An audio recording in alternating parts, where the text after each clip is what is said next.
A to Z GS সেন্টারের পক্ষ থেকে সবাইকে অভিনন্দন জানাচ্ছি। আজকে আমাদের আলোচনার বিষয় হচ্ছে পর্যায় সারণী বা পিরিয়ডিক টেবিল। এর আগে আমরা দুটো ক্লাস করেছি এই পর্যায় সারণীর ওপরে, এবং যে অংশটা পড়া হয়েছে তার পরের যে অংশ রয়েছে সেই অংশ সম্পর্কে আজকে আমরা বিস্তারিত আলোচনা করার চেষ্টা করব। কারণ পর্যায় সারণী কেমিস্ট্রি একটি গুরুত্বপূর্ণ অধ্যায়। এই অধ্যায় থেকে বিভিন্ন পরীক্ষাতে প্রচুর কোশ্চেন প্রত্যেক বছর এসে থাকে। তাহলে আমাদের পর্যায় সারণীকে পুঙ্খানুপুঙ্খ বা খুঁটিয়ে খুঁটিয়ে আলোচনা করতে হবে, তাহলে যে পরীক্ষায় কোশ্চেনগুলো আসে সেগুলো বাধার কোনো সম্ভাবনা থাকবে না। তাহলে আমরা এখানে বোর্ডে দেখতে পাচ্ছি একটা পর্যায় সারণীর চিত্র রয়েছে। এর আগের ক্লাসে আমরা আলোচনা করেছি যে পর্যায় সারণীকে 7টি পর্যায় এবং 18টি শ্রেণীতে ভাগ করা হয়েছে। এটা হচ্ছে আধুনিক পর্যায় সারণীর শ্রেণী। তাহলে আধুনিক পর্যায় সারণীকে 7টি পর্যায় এবং 18টি শ্রেণীতে ভাগ করা হয়েছে। আর এই 7টি পর্যায় এবং 18টি শ্রেণীকে 4টে ব্লকে ভাগ করে আলোচনা করা হয়েছে। তাহলে সেই 4টি ব্লক কী কী আছে? যেমন পর্যায় সারণীর প্রথমে রয়েছে 1 এবং 2 সারণী, আর এই 1 এবং 2 সারণীকে রাখা হয়েছে এস ব্লকে। কোন ব্লক? এস ব্লকে। এবং মাঝের লাল রঙের যে সারণীটা আমরা দেখতে পাচ্ছি, অর্থাৎ 3 থেকে 12 পর্যন্ত যে সারণী রয়েছে তাকে রাখা হয়েছে ডি ব্লকে। তাকে কোন ব্লকে রাখা হয়েছে? D block. এবং শেষের দিকে হলুদ কালারের যে সারণীগুলো রয়েছে, অর্থাৎ 13 থেকে 18 পর্যন্ত, একে রাখা হয়েছে পি ব্লকে। পি ব্লকে। এবং নিচের দিকে অনুভূমিকভাবে যে দুটো সারণী রয়েছে এটাকে রাখা হয়েছে এফ ব্লকে। এফ ব্লকে। তাহলে আমরা গত ক্লাসে এস ব্লকের যে মৌলগুলো রয়েছে তার নাম মনে রাখার জন্য যে ট্রিক্স, সেই ট্রিক্স ব্যবহার করে নামগুলো মনে রাখার চেষ্টা করেছি, এবং মৌলগুলোর যে বিশেষত্ব আছে, মৌলগুলোর যে ব্যবহার আছে, তার সমস্ত কিছু পুঙ্খানুপুঙ্খভাবে আমরা পড়েছি। তাহলে আজকে আমরা পি ব্লক সম্পর্কে প্রথমে আলোচনা করব, তারপরে ডি এবং এফ ব্লক সম্পর্কে আলোচনা করব। তাহলে আমাদের বুঝতে সুবিধা হবে, কারণ এখানে ডি ব্লক এবং এফ ব্লকের মধ্যে কিছু সম্পর্ক রয়েছে। তাই আমরা প্রথমে পি ব্লকের যে মৌলগুলো আছে তার নাম কিভাবে আমরা সহজে মনে রাখতে পারি, মৌলগুলোর ব্যবহার কি আছে সে সম্পর্কে আমরা এখন দেখব। তাহলে আমরা পি ব্লক যেটা রয়েছে সেই পি ব্লকটা এখানে আলাদা করে নিয়ে আসি, তাহলে আমাদের আলোচনা সুবিধা হবে। তাহলে চলো পি ব্লকটাকে আমরা এখানে নিয়ে আসলে আমাদের আলোচনা সুবিধা হবে।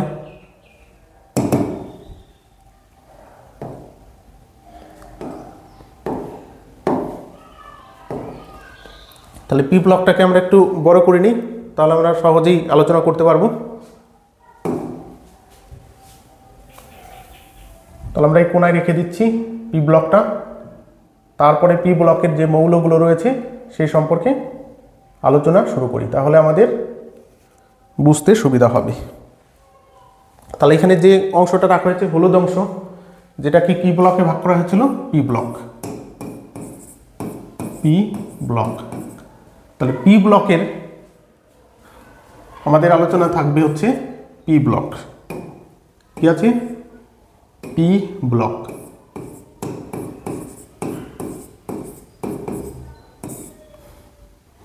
তাহলে পি ব্লকে কি দেখানো হয়েছে? পি ব্লকে মোট সারণী সংখ্যা রয়েছে 6টা। কত থেকে? 13 থেকে 18 পর্যন্ত। তাহলে পি ব্লকে সারণী কটা রয়েছে? সারণীর সংখ্যা হচ্ছে 6টি। এবং পি ব্লকের মোট মৌলের সংখ্যা রয়েছে 36টি। মোট মৌল রয়েছে 36টি। তাহলে এটাকে পি ব্লকই বা কেন বলা হয়েছে সেটা আমাদের জানতে হবে। এর কারণ হচ্ছে পি ব্লকের মধ্যে যে মৌলগুলো রয়েছে, এই মৌলগুলোর যদি ইলেকট্রন বিন্যাস করা হয় তাহলে সবার শেষে পি অক্ষর আসে। এই কারণে এই মৌলগুলোকে তোমার পি ব্লকে, অর্থাৎ এই ব্লকের নামকরণ করা হয়েছে পি ব্লক। তাহলে পি ব্লকে মোট সারণী কটা আছে? 6টা সারণী রয়েছে। পি ব্লকে কতগুলো মৌল আছে? টোটালের উপরে তোমার 36টা মৌল রয়েছে। এছাড়া এই পি ব্লকের আরও কিছু বিশেষত্ব রয়েছে, সেই বিশেষত্বগুলো আমাদের দেখতে হবে, এগুলো পরীক্ষায় এসে থাকে। যেরকম পি ব্লকের যে মৌল রয়েছে সেই মৌলগুলো তরল, কঠিন ও গ্যাসীয় অবস্থায় বিরাজ করে। তাহলে পি ব্লকের যে মৌল আছে কিছু তরল রয়েছে বা কিছু তরল অবস্থায় থাকে, কিছু গ্যাসীয় অবস্থায় থাকে এবং কিছু কঠিন অবস্থায়ও পাওয়া যায়। অর্থাৎ 3 ধরনের মৌলই তোমার পি ব্লকে রয়েছে, কঠিন, তরল এবং গ্যাসীয়। এছাড়া এখানে তোমার ধাতু, অধাতু ও ধাতু কল্প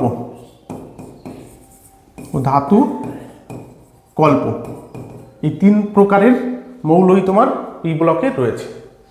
তাহলে এখানে কঠিন, তরল, গ্যাসীয় যেরকম রয়েছে সেরকম ধাতু, অধাতু, ধাতু কল্প এখানে পাওয়া যায়। এছাড়া আরও কয়েকটা বৈশিষ্ট্য রয়েছে, যেরকম পি ব্লকে তোমার হ্যালোজেন গ্যাস, হ্যালোজেন গ্যাস ও নিষ্ক্রিয় মৌল পাওয়া যায়। তাহলে পি ব্লকে কী পাওয়া যায়? হ্যালোজেন গ্যাস এবং নিষ্ক্রিয় মৌল তোমার এখানে বর্তমান রয়েছে। তাহলে এই হচ্ছে পি ব্লকের যে সাধারণ বৈশিষ্ট্য, সেই বৈশিষ্ট্যগুলো। তাহলে আমরা এখানে কি পেলাম এক ঝলকে আমরা দেখে নিই। পি ব্লক এখানে মোট সারণী সংখ্যা রয়েছে 6টা এবং মৌল রয়েছে 36টা। এখানে যে মৌলগুলো রয়েছে 3টি অবস্থায় বিরাজমান, কঠিন, তরল বা গ্যাসীয় অবস্থায়। এবং এখানে যে মৌলগুলো আছে সেগুলো ধাতু, অধাতু এবং ধাতুকল্প হিসাবেও পাওয়া যায়। এছাড়া কিছু কিছু মৌল হ্যালোজেন এবং নিষ্ক্রিয় প্রকৃতির গ্যাসও এখানে রয়েছে। হ্যালোজেন গ্যাস এবং নিষ্ক্রিয় গ্যাসও তোমার এই সারণীর মধ্যে পাওয়া যায়। তাহলে এরপরে আমরা দেখব যে এই 6টা সারণী রয়েছে, এই 6টা সারণীতে যে মৌলগুলো রয়েছে সেই মৌলগুলোকে সহজে কিভাবে মনে রাখা যায় এবং তাদের ব্যবহারগুলো জানা যায়। তাহলে সেইটা আমরা একটা ইন্টারেস্টিং ট্রিক্সের মাধ্যমে দেখাবো, তাহলে আমাদের সহজে মনে থাকবে। না হলে সমস্ত মৌলগুলোকে পরপর মনে রাখা কঠিনও বটে, কেননা অনেক মৌল রয়েছে, পরপর মনে রাখা অতটা সহজ হবে না।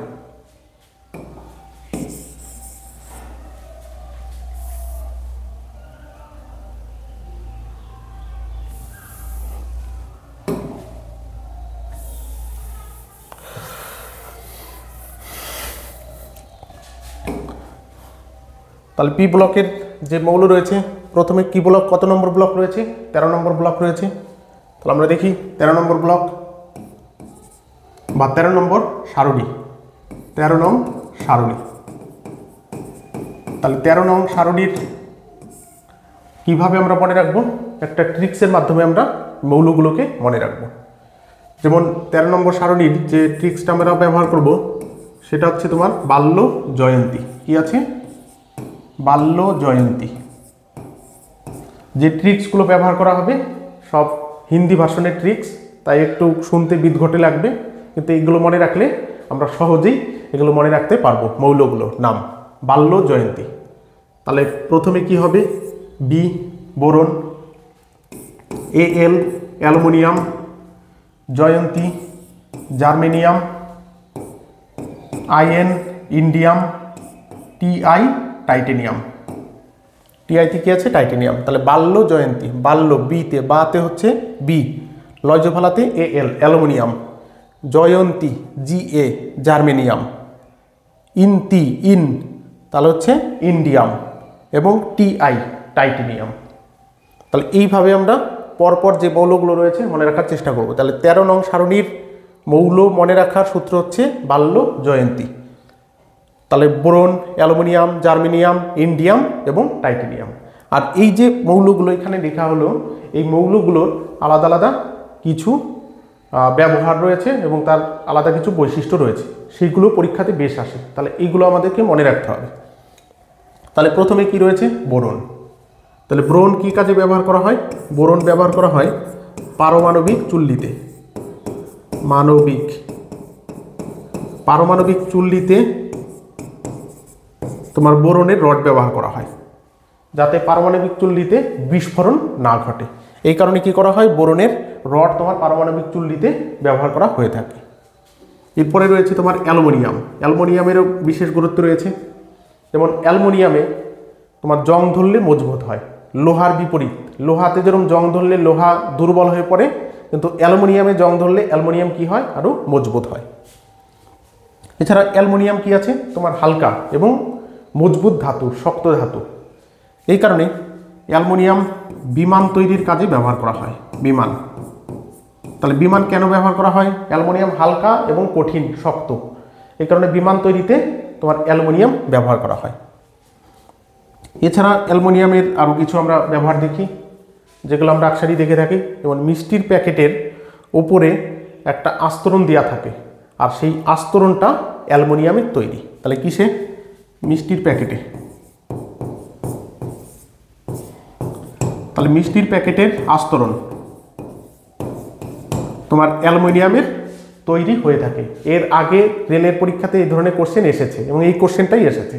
মিষ্টির প্যাকেটের যে আস্তরণ, সেই আস্তরণ কিসের তৈরি, অ্যালুমিনিয়ামের তৈরি। এরপরে রয়েছে জার্মেনিয়াম। তাহলে জার্মেনিয়াম কি আছে, জার্মেনিয়াম হচ্ছে একটি ধাতু কল্প। ধাতু কল্প। টাইটেনিয়াম, ইন্ডিয়ামের বিশেষ কোনো ব্যবহার বিশেষ নেই। তাহলে লাস্টে কি রয়েছে, টাইটেনিয়াম। তাহলে টাইটেনিয়ামের ব্যবহার রয়েছে। টাইটেনিয়াম হচ্ছে অত্যন্ত কঠিন এবং মজবুত ধাতু, এই কারণে টাইটেনিয়ামেরও বিশেষ ব্যবহার রয়েছে। তাহলে টাইটেনিয়াম কি কি কাজে ব্যবহার করা হয়, যেমন মহাকাশ স্টেশন, কি আছে, মহাকাশ স্টেশন, মহাকাশ স্টেশন তৈরিতে টাইটেনিয়াম ব্যবহার করা হয়। কয়েকদিন আগেই সুনিতা উইলিয়াম মহাকাশ স্টেশন থেকে পৃথিবীতে প্রত্যর্পণ করেছে। তাহলে সেই যে মহাকাশ স্টেশন এই টাইটেনিয়ামের তৈরি, বা একটা অংশ টাইটেনিয়াম দিয়ে তৈরি করা হয়, কারণ এটা খুবই মজবুত প্রকৃতির হয়, শক্ত কঠিন হয়। তাই টাইটেনিয়াম তোমার মহাকাশ স্টেশনে ব্যবহার করা হয়ে থাকে। এছাড়া আর কি সে ব্যবহার করা হয় টাইটেনিয়াম, এছাড়া তোমার চিকিৎসা সরঞ্জাম তৈরিতে, চিকিৎসা সরঞ্জাম তৈরিতেও তোমার টাইটেনিয়াম ব্যবহার করা হয়। যেমন অপারেশন করার জন্য যে ছুরি কাঁচিগুলো ব্যবহার করা হয়, সেগুলো অত্যন্ত ধারালো দরকার হয়। এই কারণে তোমার এই টাইটেনিয়ামের সেগুলো, বা টাইটেনিয়াম দিয়ে সেগুলো তৈরি করা হয়ে থাকে। এছাড়া আরও কিছু বাস্তব উদাহরণ রয়েছে টাইটেনিয়ামের। তাহলে টাইটেনিয়াম কি, হালকা কিন্তু অত্যন্ত কঠিন ধাতু হচ্ছে টাইটেনিয়াম। যেমন ভারতবর্ষ আমেরিকা থেকে একটা কামান কিনেছে M777, অর্থাৎ M777, সেই কামানও টাইটেনিয়ামের তৈরি, অর্থাৎ হালকা এবং মজবুত, তাই সহজে সেটাকে কোনো উঁচু পার্বত্য অঞ্চলে সরানো সম্ভব হয়। তাহলে টাইটেনিয়াম মহাকাশ স্টেশন, চিকিৎসা সরঞ্জাম তোমার, এছাড়া আরও বিভিন্ন কাজে, যেমন বিমান তৈরির কাজেও তোমার কোনো কোনো ক্ষেত্রে, ইলেকট্রিক কাজে, ইঞ্জিনিয়ারিং কাজে টাইটেনিয়ামের ব্যবহার রয়েছে। তো মেন কাজ হচ্ছে মহাকাশ স্টেশন আর হচ্ছে চিকিৎসা সরঞ্জাম, এই দুটো মনে রাখলেই চলবে। তাহলে এই হচ্ছে 13 নম্বর সারণী। তাহলে এরপরের যে সারণী রয়েছে আমরা সেগুলো দেখব। 14 নম্বর সারণী।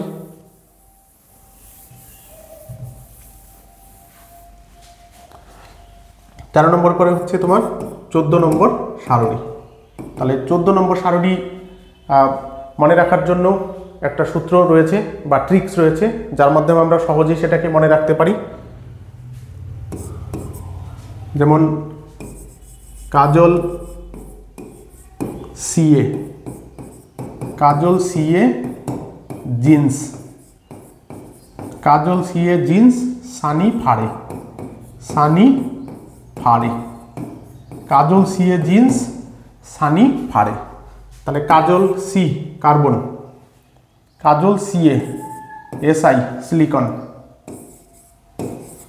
GE germanium, Sunny SN PB, SN PB.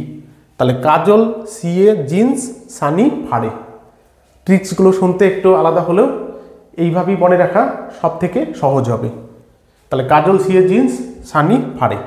তাহলে কাজল কি হবে? সি কার্বন, সিএ SI silicon, GE germanium, SN tin, PB lead, PB lead.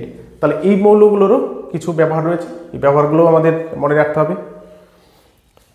যেমন কার্বন, এর ব্যবহার আমরা সবাই জানি, উদ্ভিদের বেশিরভাগ অংশই কার্বন, কয়লার মধ্যে রয়েছে কার্বন, কিন্তু বিশেষ ব্যবহার যেটা সেটা হচ্ছে C14, C14 যে কার্বন রয়েছে তার সাহায্যে কোনো কিছুর বয়স নির্ধারণ করা হয়। তাহলে C14 এর সাহায্যে কী করা হয়?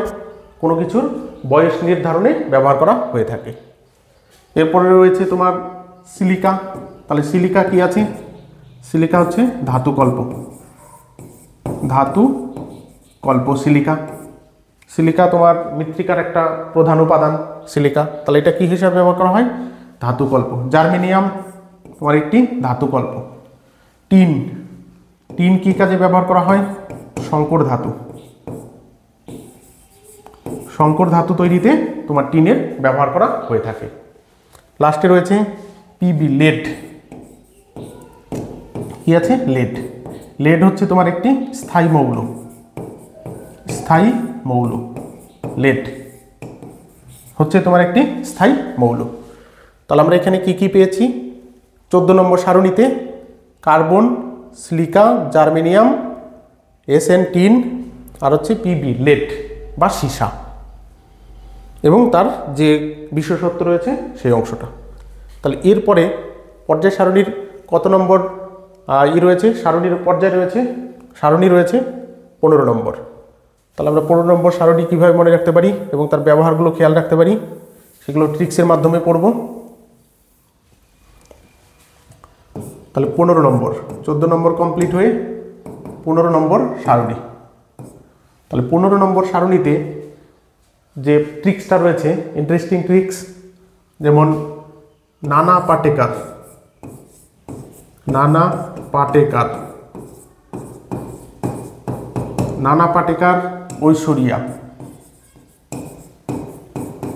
নানা পাটেকার, ঐশ্বরিয়া, সব বিকাও, সব বিকাও। নানা পাটেকার, ঐশ্বরিয়া, সব বিকাও। তা নানা পাটেকার মানে হচ্ছে এন নাইট্রোজেন, পাটেকার, নানা পাটেকার, পাটেকার হচ্ছে ফসফরাস, ঐশ্বরিয়া এএস আর্সেনিক, সব এসবি অ্যান্টিমনি, বিকাও বিআই, বিআই বিসমাথ। তাহলে 15 নম্বর যে সারণী রয়েছে সেই সারণী মনে রাখার ট্রিক্স কি? নানা পাটেকার, ঐশ্বরিয়া, সব বিকাও, নানা পাটেকার, ঐশ্বরিয়া, সব বিকাও। তাহলে nitrogen, phosphorus, nitrogen, phosphorus, arsenic, SB antimony, বিআই বিসমাথ। তাহলে এই যে মৌলগুলো রয়েছে এই মৌলগুলোর আবার আলাদা আলাদা তোমার ব্যবহারও রয়েছে। যেমন নাইট্রোজেন, নাইট্রোজেন বহু কাজে ব্যবহার করা হয় নাইট্রোজেন, এবং পরীক্ষা আসে ইম্পর্টেন্টও বেশ। তাহলে নাইট্রোজেনের ব্যবহার কি আছে? যেমন নাইট্রোজেন আগুন নেভাতে ব্যবহার করা হয়, আগুন, আগুন নেভাতে, আগুন নেভাতে নাইট্রোজেন ব্যবহার করা হয়ে থাকে। এছাড়া কিসে ব্যবহার করা হয় নাইট্রোজেন? এছাড়া নাইট্রোজেন ব্যবহার করা হয় তোমার চিপসের প্যাকেটে, চিপস, চিপস, চিপসের প্যাকেট, অর্থাৎ আমরা বাজার থেকে যে প্যাকেটজাত খাবার খাই, চিপস যেগুলো রয়েছে, চিপসের প্যাকেটে চিপস থাকে 2-4টে, হাওয়া থাকে বেশি। তাহলে ওই হাওয়া বা বায়ুটা কি আছে? নাইট্রোজেন, চিপসের প্যাকেটে থাকে। এর আগে পরীক্ষায় এসেছে কোশ্চেন। এছাড়া পশুদের স্পাম, পশুদের স্পাম সংরক্ষণে, পশুদের স্পাম সংরক্ষণেও তোমার এই নাইট্রোজেন ব্যবহার করা হয়। আমরা গ্রামে গ্রামে দেখি গরুর ডাক্তার মোটরসাইকেলের পিছনে একটা ড্রামের মতো বেঁধে ঘুরছে, তাহলে ওই ড্রামের মধ্যে স্পাম থাকে, আর সেই স্পামটা সংরক্ষণ করা হয় এই নাইট্রোজেনের সাহায্যে, বা ওই ড্রামের মধ্যে নাইট্রোজেন রাখা আছে। তাহলে আগুন নেভাতে ব্যবহার করা হয়, চিপসের প্যাকেটে থাকে, পশুদের স্পাম সংরক্ষণেও তোমার এই নাইট্রোজেন ব্যবহার করা হয়ে থাকে। এছাড়া আরও ব্যবহার রয়েছে নাইট্রোজেনের, যেমন নাইট্রোজেনকে অনেক সময় তোমার টায়ারে হাওয়া দেওয়া হয়, হাওয়া দেওয়ার টায়ারে ভরা হয়। কিসে ভরা হয়? তোমার গাড়ির যে টায়ার রয়েছে টায়ারের মধ্যে হাওয়া হিসাবে নাইট্রোজেনও অনেক সময় ভরা হয়ে থাকে। তাহলে এরপরে কি রয়েছে? এরপরে রয়েছে হচ্ছে ফসফরাস। তাহলে ফসফরাস কি কি কাজে, এরও বিশেষত্ব রয়েছে ফসফরাসেরও বিশেষত্ব তোমার রয়েছে। যেমন ফসফরাস ইউরিয়াতে পাওয়া যায়, ইউরিয়াতে ফসফরাস পাওয়া যায়। তারপরে তোমার হাড়ের মধ্যে হাড়ে ফসফরাস পাওয়া যায়, অর্থাৎ পশুদের যে হাড় রয়েছে বা মানুষের হাড় রয়েছে তাতে যে প্রধান উপাদান রয়েছে সেটা হচ্ছে ফসফরাস। তাহলে হাড়ের মধ্যে ফসফরাস, ইউরিয়াতে এবং হাড়ে কি পাওয়া যাবে? ফসফরাস পাওয়া যাবে। এবং এর ব্যবহারও রয়েছে। তাহলে ব্যবহার কি আছে ফসফরাসের? প্রধান যে ব্যবহারটা রয়েছে সেটা হচ্ছে তোমার দেশলাইয়ের কাঠি তৈরিতে,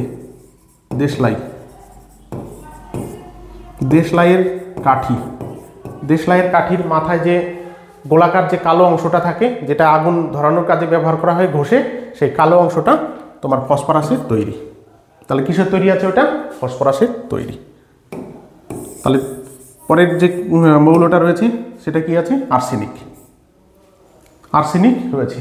এই আর্সেনিক জলের মধ্যে থাকে, আর আর্সেনিকযুক্ত জল যদি আমরা দীর্ঘদিন খাই তাহলে আমাদের কী রোগ হবে?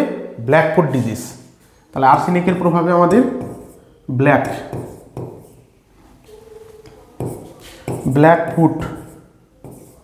ব্ল্যাকফুট ডিজিজ হয়ে থাকে। তাহলে ব্ল্যাকফুট ডিজিজ কার প্রভাবে হয়? দীর্ঘদিন ধরে আমাদের শরীরে যদি আর্সেনিক প্রবেশ করে তাহলে ব্ল্যাকফুট ডিজিজ হয়। এরপরে কি রয়েছে?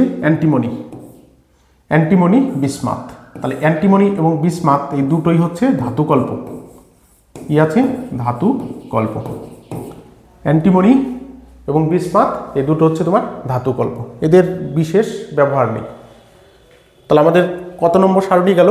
15 নম্বর সারণী। তাহলে 15 নম্বর সারণী মনে রাখার ট্রিক্স: নানা পাটেকার, ঐশ্বরিয়া, সব বেকাও, অর্থাৎ নাইট্রোজেন, ফসফরাস, আর্সেনিক, অ্যান্টিমনি এবং বিসমাথ। তাহলে আমরা পরের যে 16 নম্বর সারণী রয়েছে সেই 16 নম্বর সারণী পড়ার চেষ্টা করব বা মনে রাখার চেষ্টা করব।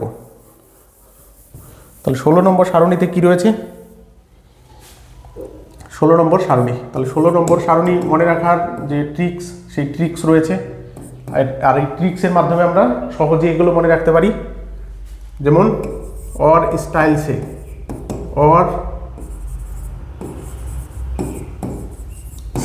से টিপো, और स्टाइल से টিপো কি আছে? और स्टाइल से টিপো। তাহলে প্রথমে কি রয়েছে? ও অক্সিজেন, স্টাইল সে সালফার, এসি সেলিয়াম, और स्टाइल से টিপো টিইপিও পলিনিয়াম। তাহলে 16 নম্বর যে সারণী রয়েছে সেই সারণী মনে রাখার ট্রিক্স और स्टाइल से টিপো। তাহলে অক্সিজেন, সালফার, সেলিয়াম, টেলিয়াম, টেলিয়াম এবং পোলোনিয়াম। তাহলে এরূপ বিশেষ কিছু তোমার বিশেষত্ব রয়েছে, সেগুলো পরীক্ষাতে আসে। তাহলে এগুলো আমাদের মনে রাখতে হবে। যেমন অক্সিজেন আমরা সবাই জানি আগুন জ্বালাতে ব্যবহার করা হয়। আগুন জ্বালাতে কি লাগে? অক্সিজেন লাগে। আর কি করা হয়? অক্সিজেন আমরা প্রশ্বাসের মাধ্যমে গ্রহণ করি, ফলে আমাদের বেঁচে থাকা সম্ভব হয়। এরপরে রয়েছে তোমার সালফার। কি আছে? সালফার। এই সালফার কোথায় পাওয়া যায়? গন্ধক। তাহলে গন্ধকের মধ্যে কি থাকে? সালফার থাকে। গন্ধক আগে বাজারের দোকানে বিক্রি করা হতো। গন্ধকের সাথে নারকেল তেল মিশিয়ে যদি গায়ে দেওয়া হতো তাহলে চুলকুনি সেরে যেত। আমরা আগে এগুলো করতাম ছোট সময়। তাহলে গন্ধক কি আছে? সালফার। তাহলে গন্ধক কোথা থেকে পাওয়া যাবে? বা সালফার কোথা থেকে নির্গত হয়? আগ্নেয়গিরি থেকে। আগ্নেয়গিরি থেকে যখন অগ্নুৎপাত হয় তখন অগ্নুৎপাতের সময় এই সালফার পৃথিবীর বাইরে বেরিয়ে আসে। আর এই সালফার কি করা হয়? সালফার দিয়ে বারুদ বানানো হয়। কি বানানো হয়? বারুদ। তাহলে সালফার হচ্ছে বারুদ, অর্থাৎ গন্ধক বারুদ বানাতে বিশেষ কাজে লাগে। এরপরে রয়েছে সেলিয়াম, টেলিয়াম, সেলিয়াম এবং টেলিয়াম। তাহলে এইগুলো বিশেষ গুরুত্বপূর্ণ নয়। লাস্টে কি রয়েছে? পোলোনিয়াম। পোলোনিয়ামের মধ্যে সর্বাধিক সংখ্যায় সমস্থানিক রয়েছে। কি রয়েছে? সমস্থানিক। গুরুত্বপূর্ণ কোশ্চেন। তাহলে পোলোনিয়ামের মধ্যে তোমার সর্বাধিক সংখ্যায় সমস্থানিক রয়েছে। এটা হচ্ছে তোমার পোলোনিয়ামের গুরুত্ব, এখানে কোশ্চেন আসে। তার সর্বাধিক সংখ্যক সমস্থানিক পোলোনিয়ামের মধ্যে আছে। তাহলে এই হচ্ছে আমাদের 16 নম্বর যে সারণী রয়েছে, 16 নম্বর সারণী মনে রাখার উপায়। তাহলে এরপরে আমরা 17 নম্বর সারণীতে চলে যাব। কত নম্বর? 17 নম্বর।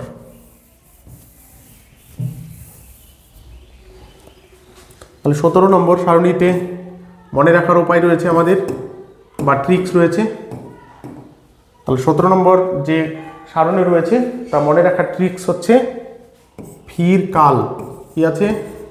ফির কাল বাহার আই, বাহার আয়ে আন্টি।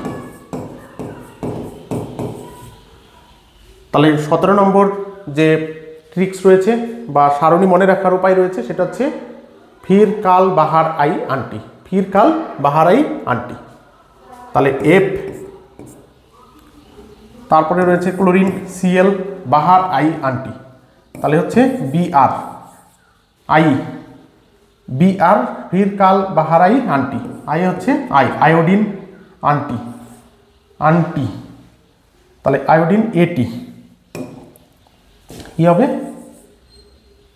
তোমার? এটা হচ্ছে এটি। তাহলে ফির কাল বাহারাই আন্টি, ফির কাল বাহারাই আন্টি। তাহলে chlorine, chlorine, bromine, iodine, antimony, chlorine, chlorine এবং অ্যান্টিমনি নয়, ওটা হচ্ছে তোমার অ্যাস্ট্রাইন, অ্যাস্ট্রাইন, ফির কাল বাহারাই আন্টি, অ্যাস্ট্রাইন। তাহলে আমরা প্রথমে যে মৌলগুলো রয়েছে এই মৌলগুলোর যে বিশেষত্ব রয়েছে সেই বিশেষত্বগুলো দেখব। যেমন ফ্লোরিন, ফ্লোরিনের, ফ্লোরিনের কি রয়েছে? বিদ্যুৎ ঋণাত্মকতা, বিদ্যুৎ ঋণাত্মকতা, ঋণাত্মকতা,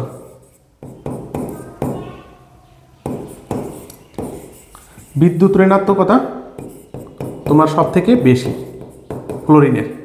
তাহলে ফ্লোরিনের কি আছে? ফ্লোরিনের বিদ্যুৎ ঋণাত্মকতা বেশি হয়, ফ্লোরিনের বিদ্যুৎ ঋণাত্মকতা বেশি। এই বিদ্যুৎ ঋণাত্মকতা বেশি কার রয়েছে? ফ্লোরিনের। এছাড়া ফ্লোরিনের আরও কাজ রয়েছে, আমরা বায়োলজিতে পড়েছিলাম। ফ্লোরিনের প্রভাবে কি হয়? ফ্লোরিনের প্রভাবে তোমার দাঁত ক্ষয়প্রাপ্ত হয়, দাঁত, দাঁত। তাহলে আমাদের দাঁত ক্ষয়প্রাপ্ত হয় কিসের প্রভাবে? ফ্লোরিনের প্রভাবে। বায়োলজিতে আমরা পড়েছি দাঁত পড়তে গিয়ে। এরপরে রয়েছে ক্লোরিন। যেমন ক্লোরিনের ইলেকট্রন, ইলেকট্রো এফিনিটি, অর্থাৎ ইলেকট্রন বন্ধুতা সব থেকে বেশি, ইলেকট্রো এফিনিটি বা ইলেকট্রন বন্ধুতা, ইলেকট্রন, ইলেকট্রন বন্ধুতা সব থেকে বেশি কার? ক্লোরিনের। এছাড়া ক্লোরিনের কিছু ব্যবহার রয়েছে, যেমন ক্লোরিনের প্রভাবে জামা কাপড়ে যদি রং লাগে বা কোনো বিভিন্ন ধরনের কোনো উপাদান যদি জামা কাপড়ে লেগে যায় তাহলে সেই ক্ষেত্রে এই ক্লোরিনের সাহায্যে তোলা হয়, অর্থাৎ রং চটিয়ে দেয়, রং, রংকে নষ্ট করে কে? জামা কাপড়ের ক্লোরিন। এছাড়া কি করে ক্লোরিন? ক্লোরিনের সাহায্যে জল পরিষ্কার করা হয়, অর্থাৎ জলকে বিশুদ্ধকরণের কাজেও ক্লোরিন ব্যবহার করা হয়ে থাকে। তাছাড়া তোমার কীটনাশকে, কীটনাশক তৈরির কাজেও ক্লোরিন ব্যবহার করা হয়। তাহলে ক্লোরিনের বেশ কিছু ব্যবহার রয়েছে। এছাড়া একটা বৈশিষ্ট্য রয়েছে, ইলেকট্রন বন্ধুতা সব থেকে বেশি ক্লোরিনের, কীটনাশক তৈরিতে ব্যবহার করা হয়, রং তোলার জন্য ব্যবহার করা হয়, জল পরিষ্কার করার জন্য ক্লোরিন ব্যবহার করা হয়ে থাকে। এরপরে কি আছে? ব্রোমিন। তাহলে আমরা ব্রোমিনের বিশেষত্ব দেখিনি। যেমন ব্রোমিন, ব্রোমিনের যে বিশেষত্ব রয়েছে, ব্রোমিন হচ্ছে একটি তরল অধাতু। কি আছে? গুরুত্বপূর্ণ কোশ্চেন, তরল অধাতু, অধাতু।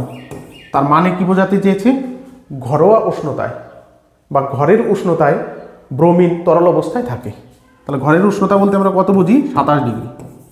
27 ডিগ্রি সেন্টিগ্রেড উষ্ণতায় ব্রোমিন তোমার তরল অবস্থায় থাকে। তাহলে একটি তরল অধাতুর নাম ব্রোমিন। তরল অধাতু হচ্ছে ব্রোমিন। এরপরে কি রয়েছে? আয়োডিন। আয়োডিনের অভাবে আমাদের কি হয়? গলগণ্ড রোগ হয়। গলগণ্ড, গয়টার, গলা ফোলা যে রোগ, সেই গলা ফোলা রোগ হয়ে থাকে কিভাবে? আয়োডিনের প্রভাবে। তাছাড়া এটি এর বিশেষ ব্যবহার নেই, তো এটাকে আমরা পড়ছি না। তাহলে পরের আর একটা সারণী রয়ে গেছে, লাস্টের সারণী, সেটা হচ্ছে 18 নম্বর সারণী। তাহলে 18 নম্বর সারণীও মনে রাখার বিশেষ ট্রিক্স রয়েছে। আমরা সেই ট্রিক্সের মাধ্যমেই এই 18 নম্বর সারণীও মনে রাখার চেষ্টা করব। তাহলে কত নম্বর সারণী আমরা পড়ব? 18 নম্বর। 18 নম্বর সারণী।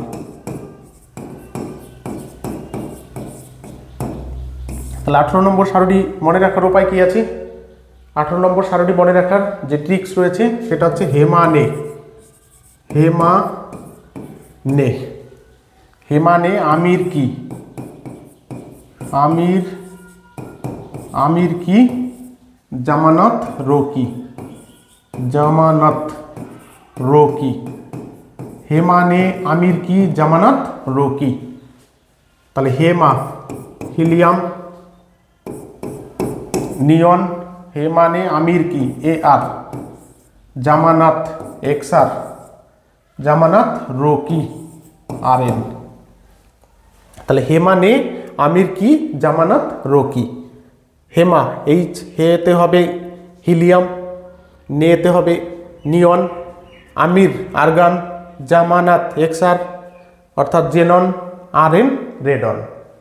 তাহলে এইভাবে আমরা মৌলগুলোকে পরপর মনে রাখতে পারি এই ট্রিক্সের মাধ্যমে, এবং ট্রিক্সগুলো বেশ ইন্টারেস্টিং, তাই এগুলো পড়ে রাখতে হবে।